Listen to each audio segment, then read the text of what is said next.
Bapak pimpinan DPR Nan, Pak. Bapak Kepala Dinas Instansi terkait Kabupaten Aceh dengan Bapak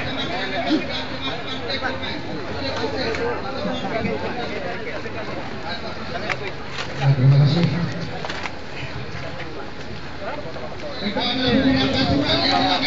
Dari masyarakat Tuaput tadi sudah lewat berkata Bupati tidak pernah mengirim surat. Hari ini kami datang di sini saja Bapak. Kami datang di sini atas dasar undang-undang. Kami menjalani atas dasar undang-undang hari ini kami semua. Dan kepada bapak-bapak, ayah-ayah, abang-abang, itu diharapkan satu persatu yang mau mengirim surat. Dan kita lanjutkan. Bapak-bapak yang ada depan kami tidak tahu apa dengan isi surat ini.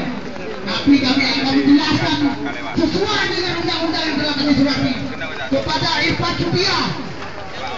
Saya memintakan untuk memaparkan dan membaca itu surat dari BPN